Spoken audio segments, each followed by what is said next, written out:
Good evening, dear performers and viewers, to the December edition of Poetic License.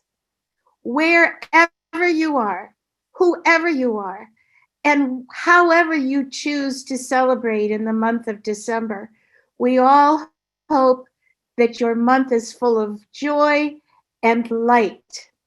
My name is Donna Scheer, and our theme tonight is the season of light. Thank you to Andrew Richards, who's backstage, but always in the spotlight because he helps us through the virtual format. Thank you, FCTV, for all your marvelous programming. The conversation hosted by the Reverend Mabane and Angela Scott Price is currently online with their fourth programming. They help to inform our community about racial justice. And even though we can't celebrate the holidays in person this year, we can enjoy Falmouth's annual parade, the lighting of the tree, that's at the Village Green, or was at the Village Green, Nobska Lighthouse Caroline, all those Falmouth by the Sea activities that were recorded for the fctv.org channel and YouTube. Now, December is a special month. A lot of times we're trying to think about what we could get for stocking stuffers. And Andrew and I came up with a great idea. We said, why not give someone an FCTV membership for a stocking stuffer? It's only $30 a year, and it's the gift that keeps on giving. So keep that in mind. All right, performers, it's your turn to shine. When I read your name, please unmute your mic, repeat your name, and you'll have a 4-minute time slot for your creative share. Andrew's the timekeeper. And just a reminder that these performances will be edited and then shown on FCTV Channel 13, as well as the YouTube channel. I'm going to start off with a poem that I wrote for the December theme. And it's called Heart Lighted. Heart lighted. Autumn hush, a swell and rush of rouge on the cheeks of the sky. Clouds disperse a tiara of tears as sun shards the wet pavement, Tiffany-crusted sparks on tar. Knife-edge white blazes along the salt and pepper wing of a northern flicker in flight. Past through the window, wavering the wall, prisms and crystals shaft into rainbows. My dog tiptoes curious to the door, steps in a puddle of glowing color. So shake loose that bluesy feeling, held captive all night, and ignite the lightness of self with a dazzled body made entirely of ancient ancestral water and stardust.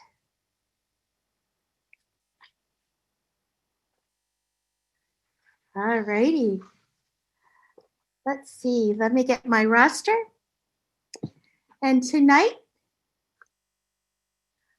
Jackson Gillman, you were up first, Jackson. There he is. Ha! Okay, I've got two different variations of A Night Before Christmas. Neither of them are the original. First one is going, and I didn't write these, the first one, but I interpret them. So the first one is written by Abraham Zolman Margolski a long, long time ago. And I'd like to perform it as if it was performed by my Yiddish grandmother.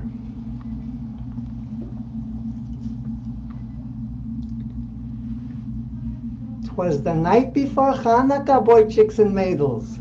Not a sound could be heard, not even the dreidels. The menorah was set by the chimney light. In the kitchen, the booby was chopping a bite. Salami, pastrami, a glass of latte, kosher dill pickles, and bagels. Oy vey. Gesinnt and Geschmack, the kinderlich felt, while dreaming of Tegelach and Chanukah Geld. The alarm clock was setting a clopping and ticking, while Booby's now just carving a stickle of chicken.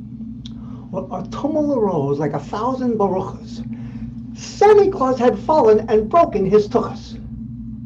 I put on my slippers, eins, zwei, drei, while Zadie's now enjoying his herring and rye.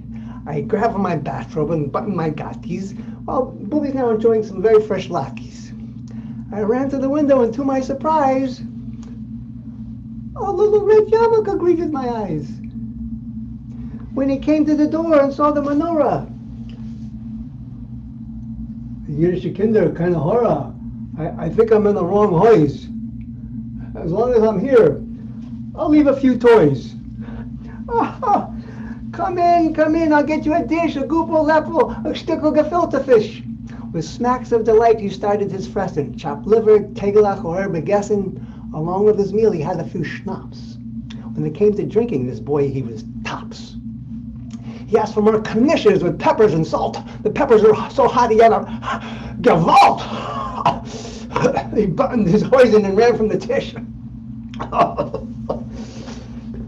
Now I know where you live. I'll see you later. I'll be back next Pesach in time for the Seder. More rapid than eagles, his prancers they came as he whistled and hollered and called them by name. Now, Izzy and Morris and Louie and Sammy and Irving and Moshe and Jaime and Manny. He gave a loud geschrei as he drove out of sight. A good yontif to all, and to all, a good night. Ho, ho, ho. Okay. This one is even shorter. They're both about 2 minutes here. So this one is adapted from a political cartoon that was written, I'd say 30-some years ago by a fellow, Steve Benson. And I think we should change the background here so we can have a little, this is the night before Christmas. Yeah, all right. All right, a little holly there. Okay. I'll interpret it with sign language as well. 'Twas the night before, no. Okay. 'Twas the night before Christmas, and all through the house, no one thought of the Christ child except maybe the mouse. The children were nestled all snug in their beds, while visions of war toys danced through their heads. They knew in the morning they'd wake up to find implements of destruction of various kinds. Transformers, destroyers, bombers, and tanks. They'd be so excited they'd forget to say thanks. And who would be bringing these new fangled toys to make warmongering monsters of sweet little boys?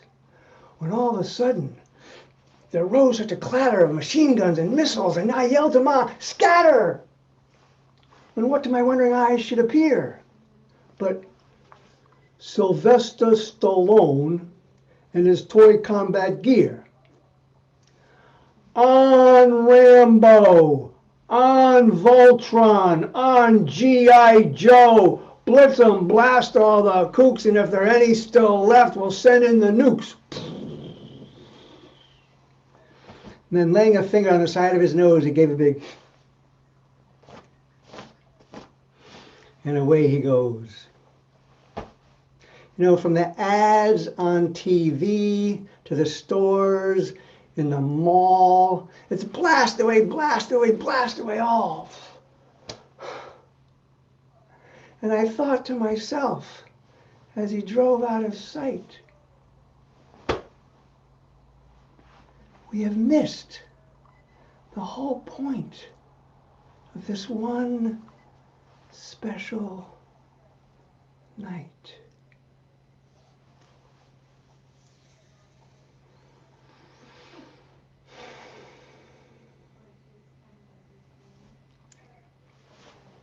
Those were awesome. Thank you so much, Jackson.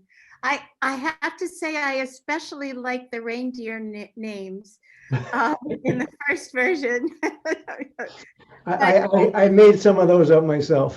Oh, well, they were wonderful. And the second one, a lot of food for thought. I totally agree with your point of view. Thank you. Thank you.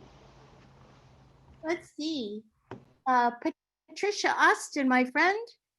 Nice to see you tonight. Hi. Wow, that was wonderful. And I was a little nervous about reading this first one, but I think it fits in actually with what you just did. So here we go. This is a short little one.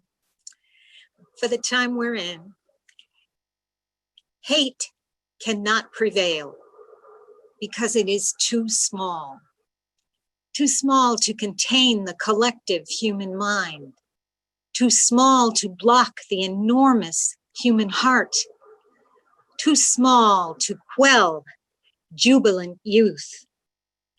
Sun's pervasive light sheds visibility through cracked veneer, exposing hate too painful to endure, even for those whose tradition of greed and fear impose improvident, complicit cruelty.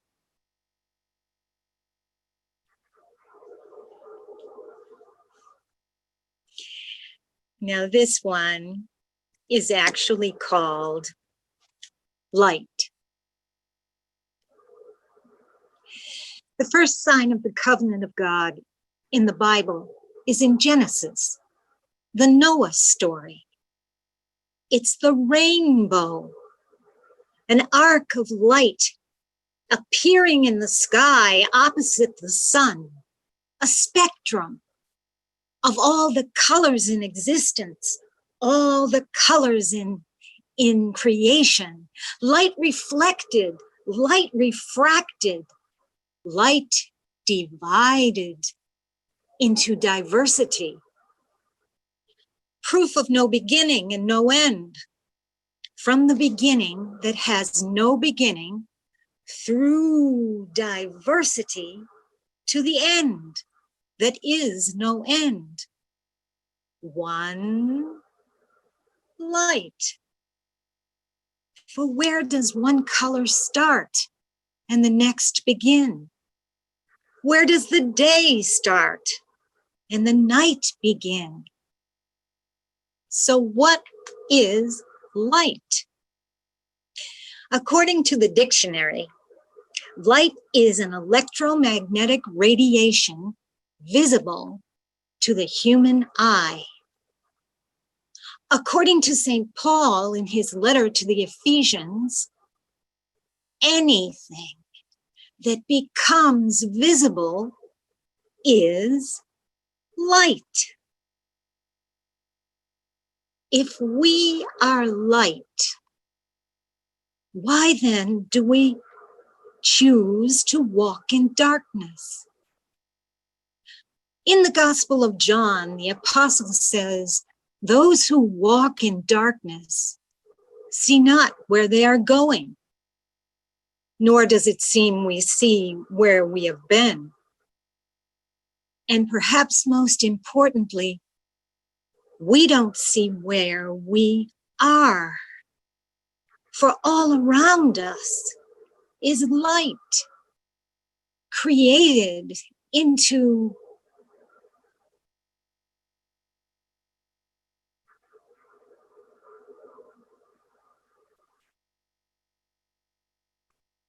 Jesus said, I am the light. The prophet founder of the Baha'i faith, Baha'u'llah, said, his proofs and testimonies are shining forth and manifest as the light.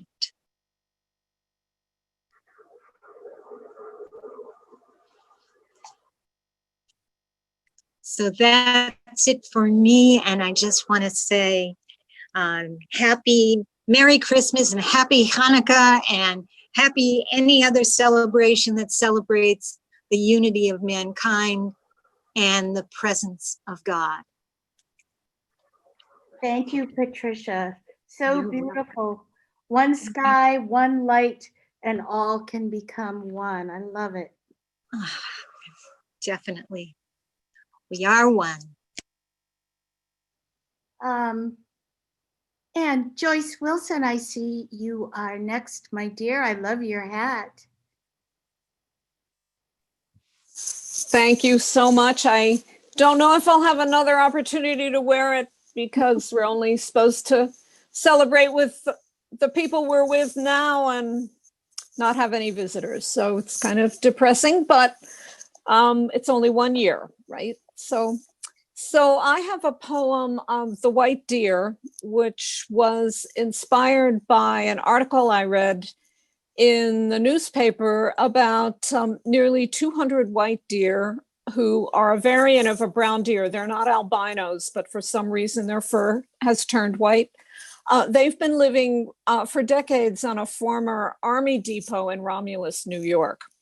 And I've wanted to write about white deer ever since one ran in front of a school bus that I was riding when I was in the 3rd grade or something. There's something very magical about white deer. So I kind of combined a bunch of ideas in this poem with light at the end. The white deer. We talk at length, but never seem to know what's going on, how wars will start and wars will end, until munitions left in stores of bunkers, now obscured in weeds and snow, are all that's left of this old army base, and why it has become a haven deer would seek to raise their young from year to year is something of a special unsolved case. Most deer we know will forage in the night and keep their profiles dark as shadows go, to disappear with winter's ebb and flow, but these arrive in glowing forms of white. One day at dusk, we meet up with a doe who trains her eyes on us, as if aware that we, behind the headlights' blinding glare, are suffering the worst of winter's woe. And then, as if ignited from afar, her heart begins to glow like candlelight, emitting rays of wonder, shining bright, that warm us like the embers of a star.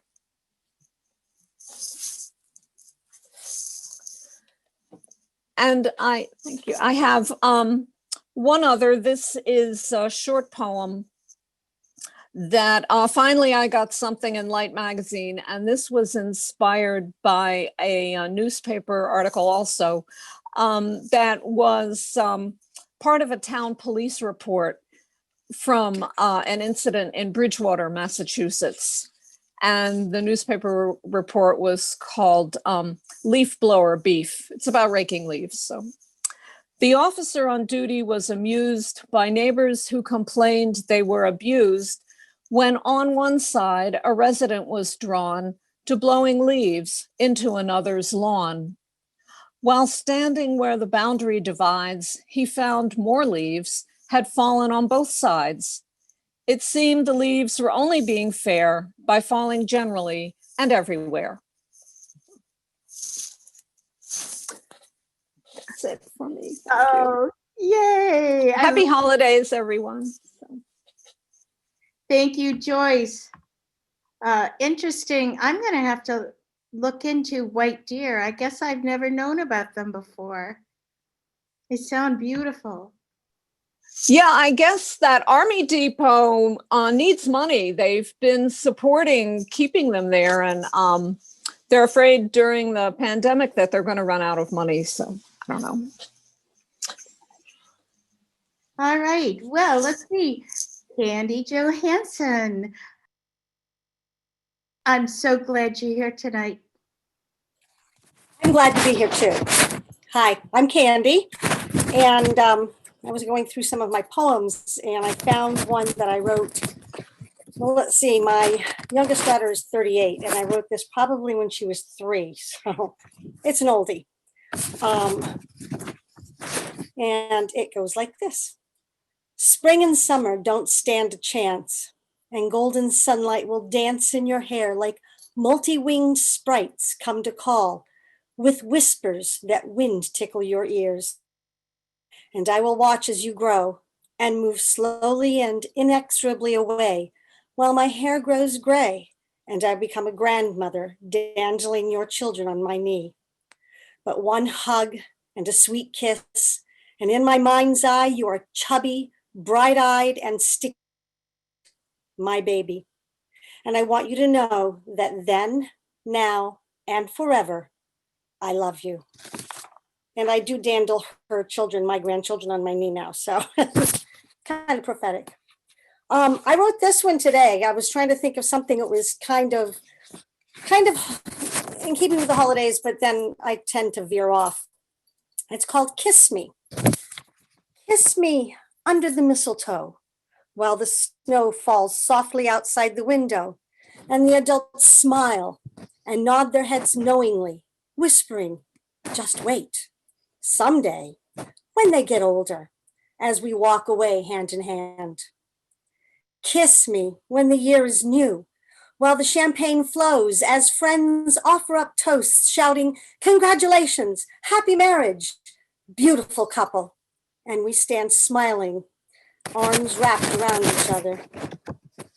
Kiss me on a misty day when the spring flowers bloom, and we watch our children running, playing, and calling out, you're it, ready or not, race you, while we laughingly chase after them. Kiss me in the warmth of summer, the somnolent sound of bees buzzing around us as our children set out following their own paths, speaking sweet goodbyes. I'm leaving, off to college, I'll miss you. And we stand at the end of the driveway to wave them goodbye. Kiss me in the coolness of autumn, while leaves of many colors flutter to the ground and catch in our hair, before our children and grandchildren gather for the feast. And the room is filled with hungry voices calling out, please pass the delicious dessert next. And we sit, quiet and content, our hearts full of love. Kiss me in the cold of winter, while the wind whistles through the eaves as we wait in the cozy warmth of our house, listening for the shouts of, we're here, hello, Grandma, hello, Grandpa, and we cuddle under a blanket on the couch. Kiss me under the mistletoe, while the snow softly falls outside, and we walk hand in hand through the door together one last time. And then I have one more. This one I also wrote a long time ago, but this is a holiday one. And it's just a funny, silly one. Jingle jangle, all a tangle. I'm hanging Christmas bells. On the front door, on the back door. I'm hanging Christmas bells. On the tree and twisted round me. I'm hanging Christmas bells. On the wall and down the hall, I'm hanging Christmas bells. Christmas Eve would be so grand if only I could stand those blasted Christmas bells. And that's it for me. Thank you. Yeah. And have a very happy holiday, everybody. Yay, Candy. I like the middle one. All that kissing makes me think of I saw mommy kissing Santa Claus. That was my favorite. Yeah. Oh, awesome. Let's see. Is John Jackson or Jackson? No. Jackson, John Jackson, whoever I want to be today. Okay, my name is John Jackson, not Jackson as may be told somewhere else. As a lad, I was often disappointed with Christmas or my birthday. So close together, I often got one gift to cover both. I wanted the cool toys. I didn't often get the cool toys, and the few times I did, they stopped being cool. But when I was very, very young, my parents gave me a well-worn set of words, a starter set that they had been given when they were young. I've added to my collection, and I play with that set of words ever since. As anyone who's seen this before, my muse is Limericks of Protest. I have a website, limericksofprotest.com, et cetera, et cetera, et cetera. So I have a few of those for your enjoyment tonight. Context. I had to cross the bridge that goes from there to here in the middle of a sunny Sunday afternoon. At the base of that bridge is a former Hojo's, now a donut shop, which needs no advertisement nor endorsement from me. The frontage of this establishment was infested with fine Americans expressing their opinions about the recent election. A crowd of sign-waving Trumpkins. First Amendment still counts for something. Cars honked, they go nuts at a franchise of donuts. Hashtag America runs on bunkum. It was only a matter of time. AG Bill Barr did resign. He said that his boss was chasing a lost cause the one time that he showed a spine. Despite PhD in education, Dr. Biden faces condemnation, mostly by those who think Betsy DeVos does a good job of teaching the nation. There is a resort in Palm Beach whose neighbors have lessons to teach.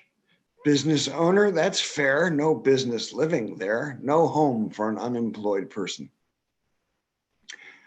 Okay, and into the light. They saw something, a bright new star where none should be. Of course they saw it and followed it, astronomers they were. And that's how it is, the evening star, the morning moon. Sunset pulls us west, following the bringer of light. Others, like me, the rising sun pulls east. In this darkest of years, the darkest of days, two wanderers will meet in the evening sky. What follows?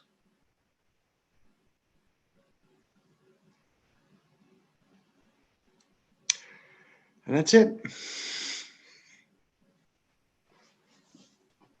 Thank you, John. I love that last one especially. It's so beautiful. Yeah, I had fun. It was the first non-rhyming poem I've written in years. And I wonder what's going to happen with your limericks come January, because Oh, we'll find other things to talk about, I'm sure. I'm sure you will. Oh, thank you so much, John. Okay, now it's Susan Carlson's turn.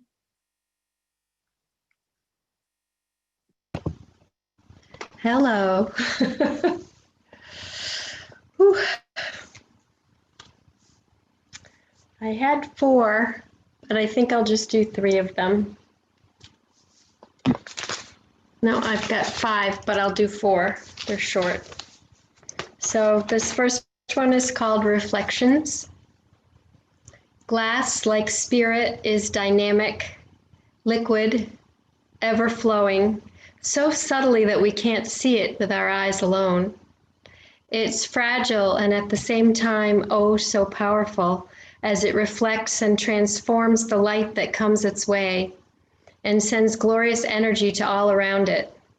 If glass breaks, its essence doesn't spill out. It still sparkles, and with the energy of warmth, it can be transformed anew. So let's transform the shattering events of our times by shining the spirit of our combined light to warm the hearts of those who need it most. And this next one is called Light of Day. I'm hearing from people that they're experiencing a lot of highs and lows in this topsy-turvy world, where the bedrock of life no longer works the same. And yet our response to the changes in this age of Aquarius can propel us to new heights. So this poem was partly inspired by the 2 skylights in my living room. Light of Day. My body leaves a depression in my bed when it gets up. Once escape from the night is begun, and it occupies the sun-filled embrace of the cushioned chair and the dance-filled carpet in the living room. It's propelled into a universe of mountaintops and limitless sky. And this one is called Let It Go. Oh, the anger outside is frightful, but the glow inside's delightful. When fear and frustrations grow, let it go, let it go, let it go.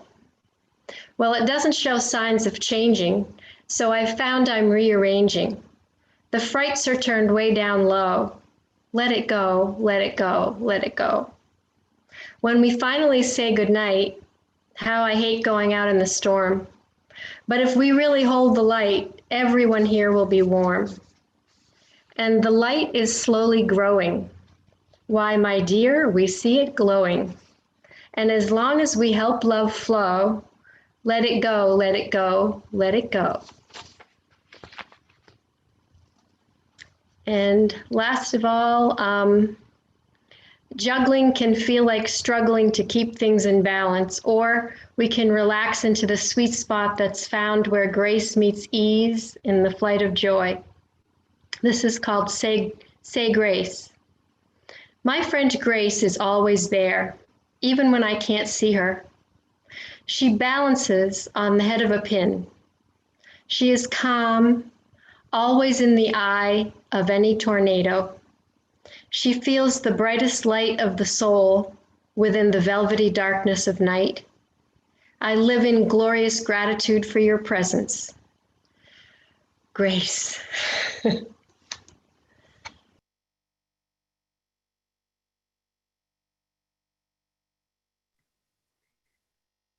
So beautiful, Susan. I especially love the one about glass, the idea that even broken, it still retains its essence, and then the warmth will bring it back. It's just beautiful. Thank you. Thank you so much. Abby, my friend, it's your turn. Hello, my name is Abigail and I'm in 2nd grade. I love to write poetry and get creative with it. Although we may not be together, we still are connected. This is my poem about light. Okay. Light, it guides you through the dark, leading you in its direction. Light, it shines down on you so you can see. Light, you look forth to see the mountains, rivers, streams, and lakes. If there were no light, there would be nothing to discover. It would be pitch black. If there was no sun, it would be too cold for you to be you. If there were no moon, the night would be cavey and dark. Light is bright, is warm, is bold. Light. That's it. Yay. You are light, Abby. Thank you for bringing that light to us tonight. Thank you. I wish my 7-year-old self had known your 7-year-old self. We would have had fun. Okay. We have a new friend. Welcome, Jim Doherty. This is your first time at the Poetic License Virtual Edition. So welcome, sir. Don't forget to unmute your mic.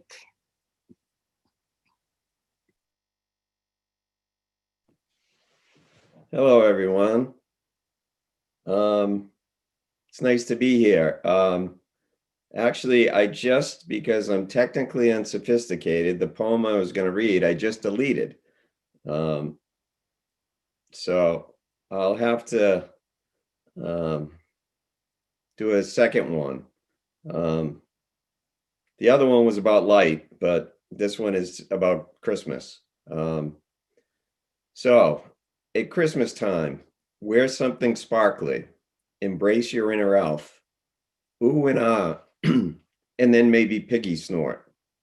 Watch Christmas movies, even if you've seen them 1,000 times. Don't diet at Christmas, it only makes you cranky. Don't worry about directions, Respect old traditions, embrace new ones.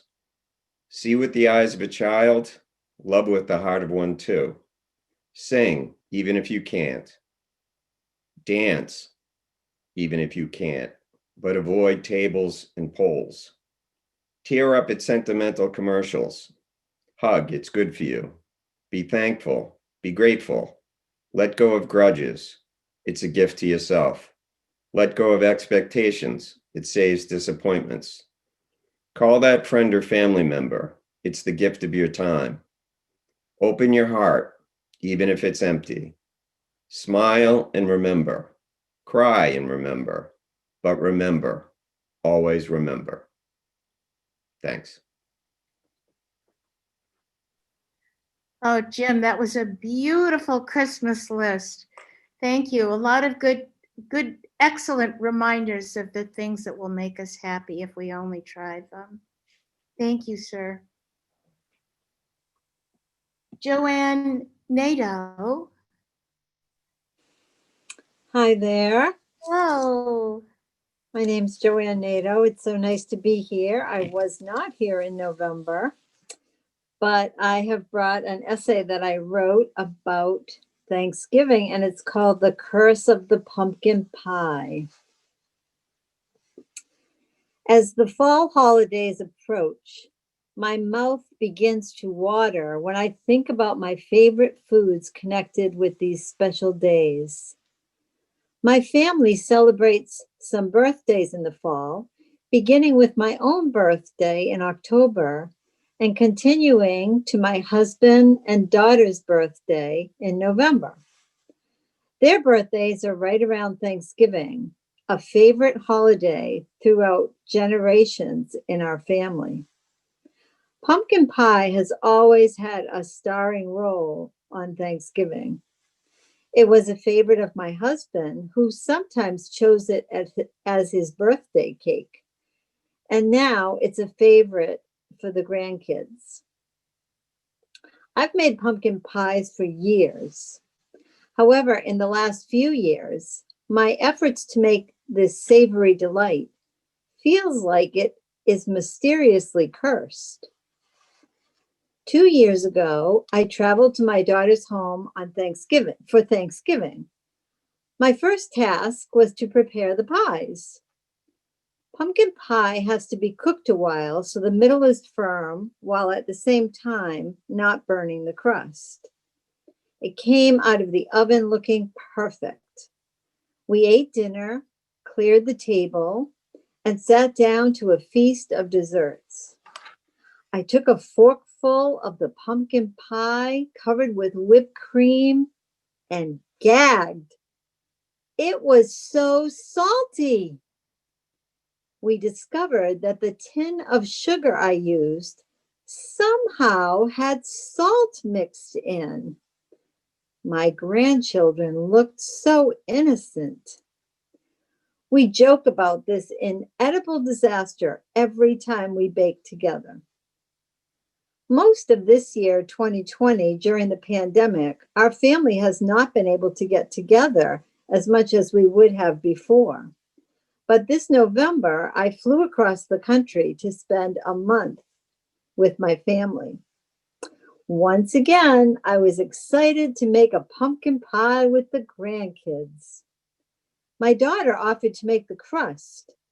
I always buy pre-made crust because I have no luck rolling out dough. But my daughter insisted that she always makes pie crust, and it's easy. There was actually dough left over, and the kids made little tarts for their desserts the night before Thanksgiving. That night, after dinner, the kids wanted to eat their tarts. As they both took a bite, they immediately spit it out and yelled, "It's too salty!" I looked at the pumpkin pie sitting on the stove cooling. I broke off a piece of crust and could not believe it. It was inedible. We still don't know what happened to that crust. My son-in-law raced to the store before it closed and bought a store-made pumpkin pie for the next day. Thank goodness. We ate our Thanksgiving feast outside on the heated patio the next day, a pandemic first, finishing with pies. The chocolate cream pie was rich and decadent, and the pumpkin pie was passable for a store-baked pie. As we cleared the table, I put the pumpkin pie in the box, and I sent my grandson into the house with it. From the patio, I suddenly heard, "Oh no!" And I knew it had to be the pumpkin pie. I was right. As he walked to the counter, the pie slid out of the open flap of the box, landing face down on the floor. The curse of the pumpkin pie continues.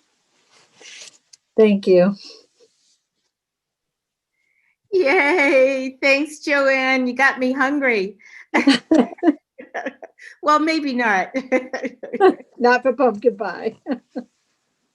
Thank you so much. Millie White, we have missed you so much. Welcome back. Can you hear me? Yes, we can. Oh, hello. It's so nice to be here. And oh my gosh, so many talented people. Wow. I loved every minute of it. Thanks. So, I too want to thank FCTV and Andrew and Donna and all the rest of you folks, and it's just a super evening. So, I have spent some of my time during the plague here writing a new poetry book and waiting to have it published. So I've chosen two poems from it. One of the first ones, and that's the one to Mary, and that's Mary Oliver, who died January 17, 2018. So it kind of starts a little commentary, the poem, on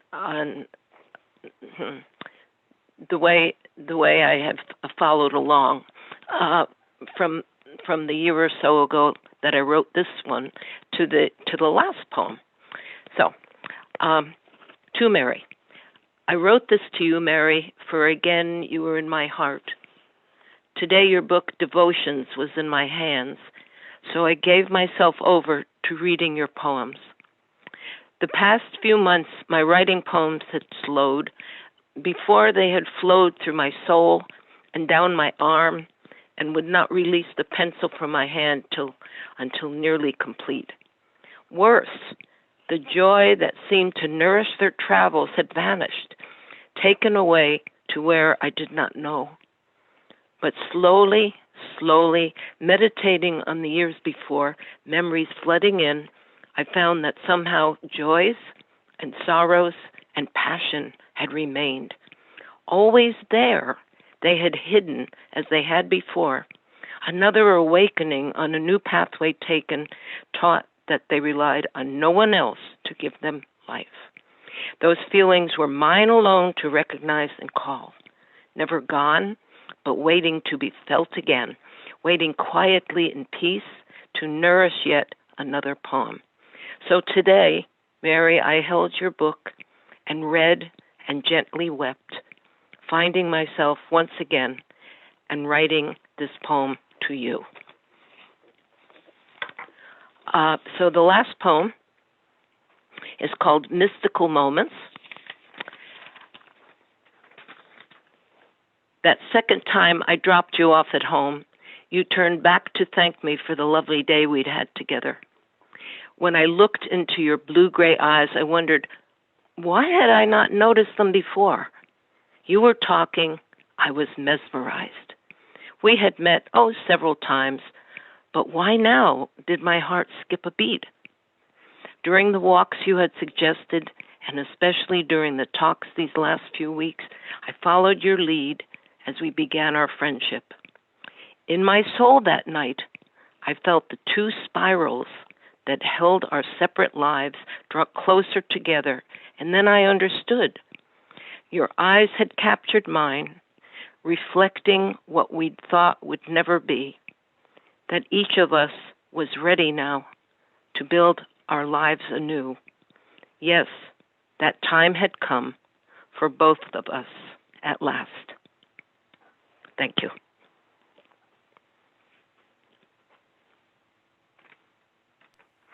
Thank you, Millie. That first one, what a beautiful tribute to Mary Oliver. Yes. Yeah, she was a special, special lady. As Yes. are you. I'm so glad you're here tonight. Thank you. Thank you. Lynne Beatty, it is your turn, my dear. I hope your driveway got plowed. Actually, my husband had a Zoom meeting at the same time, and he's now, I said, I'm on. He's out there moving the car, so hopefully he'll be here. Hello, everybody. It's great to be here in December with all of you, and Happy Hanukkah and Merry Christmas and Happy Solstice and anything else that you can roll in. I have a light poem and a not light poem, but they're both Christmas or holiday oriented. I was going to ask if I could do a screen share, but I'm so inept at it that you'll just have to imagine this. But there's a picture that goes with this, which is of the chair that is the topic of this poem. And the poem is called Transformation. The Adirondack chair's best days were behind it. The cedar wood had dried and splintered. Nobody sat there except the cat, who made the chair her scratching post. When the cat died, the chair became an objet d'art stuck in the midst of irises and daylilies in a back garden. At last, we took pity on it, brought it to the deck in December, festooned it with a leftover string of white fairy lights. In daylight, the chair, draped with green electrical cord, was a broken thing headed for the trash heap. But at night, under moonlight or cloudy, starless sky, green lichens dotted the chair's boards like jewels. The lights danced on slats of silvery wood as we waited for a fairy queen to take her throne.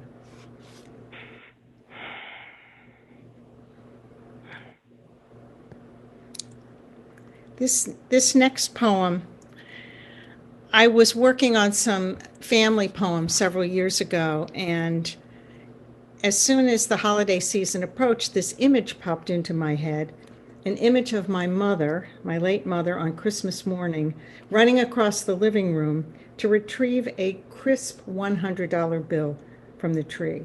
In today's money, that would be about $859. This was a generous gift for a blue-collar guy like my dad to give my mom. And to this day, I suspect that she did use some of it to do what he told her not to do in this poem. Christmas, 1956. My father opened his wallet to show me a $100 bill. I thought he was rich and said so.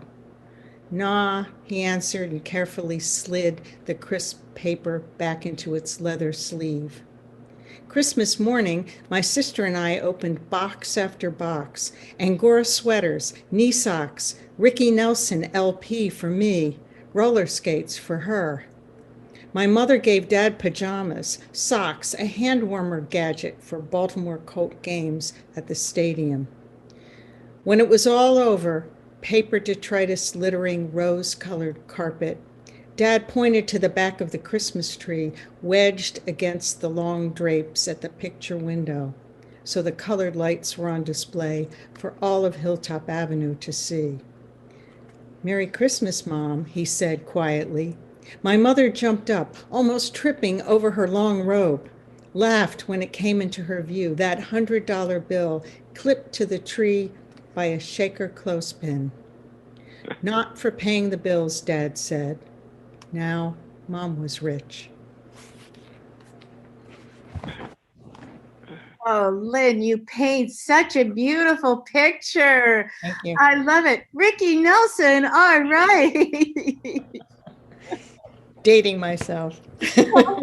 No, we can relate. Thank you.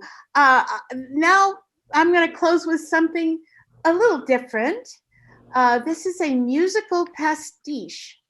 It's got snippets of songs that mention light and stars and all that shines out in the world.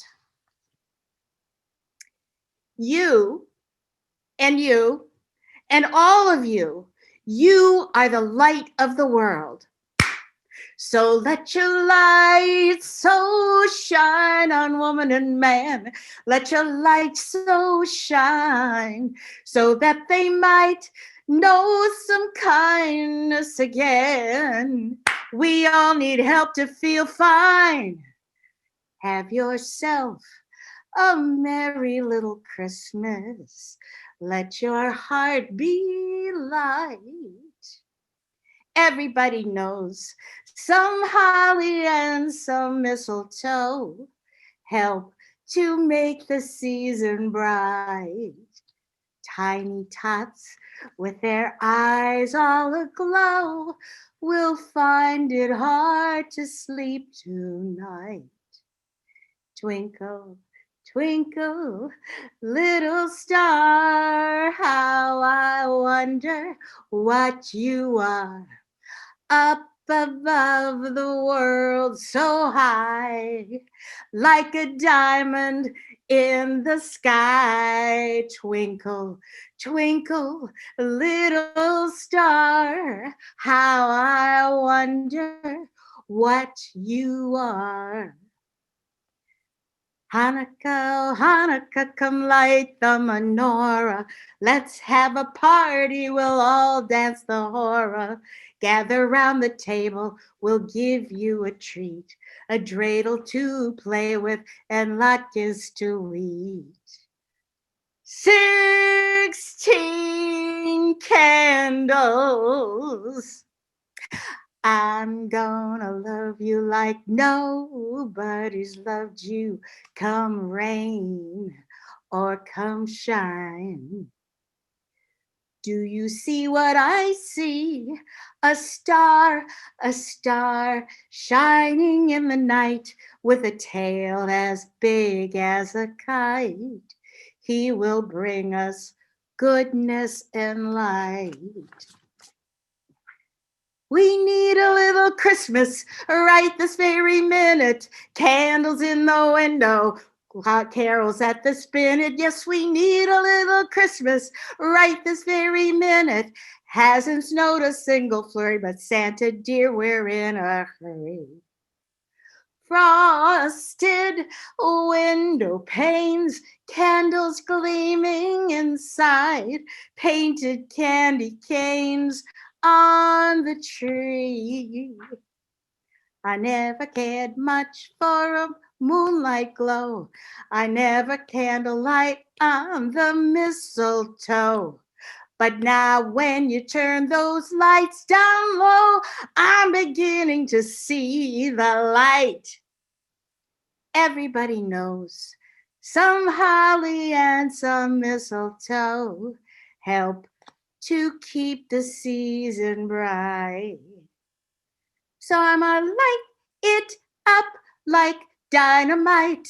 Whoa, nine, nine, nine, nine, nine, nine, nine, nine, nine, nine, nine, nine, nine, nine, nine. Light it up like dynamite. Oh, star of wonder, star of night, star with royal beauty bright.